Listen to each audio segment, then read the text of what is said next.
Morning, everybody.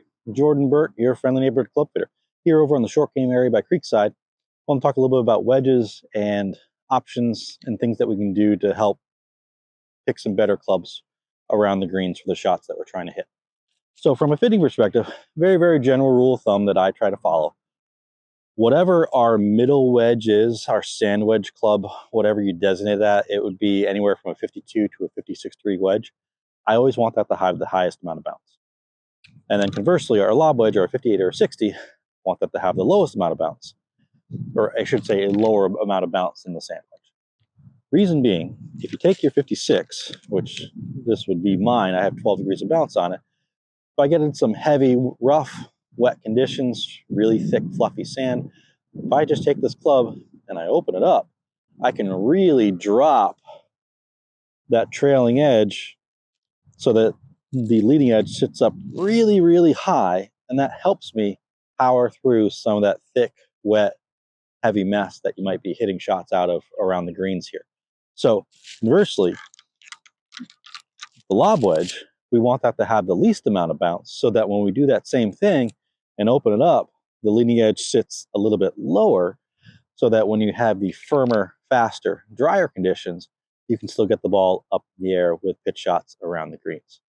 And lastly, one of the other things I like doing or getting people to kind of adopt just from a pure playing aspect, that middle wedge, that 52, 56, 54 degree wedge, whatever it might be, I always want them to feel like that's the go-to club.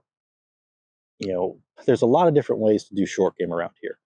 And some people will look at having one swing, meaning you'll chip with an 8-iron, a 9-iron, a pitching wedge, gap wedge, sand wedge, lob wedge, and all you'll do is change the club to change the shot. Some people will adopt a one club perspective where you have one club you go to and you end up having the ball back in your stance, you have it forward in your stance, you play the face closed, you play the face open, all those things in terms of that one club rule. I like combining them. So I like having a go-to, which for me, trying to turn that into my sandwich and take my own advice. So I have the go-to, and then I have the lob wedge for the, oh crap, I need to get this thing up quick, the emergency shots. And then if I have a longer pitch, I have a gap wedge, a 50, 51 degree club for hitting kind of lower flighted shots that'll run out a little bit more. So we like having higher bounce in the sand wedge, lower bounce in the lob wedge, figure out that go-to club, and then having a club that can go higher than it and a club that can kind of go lower to it.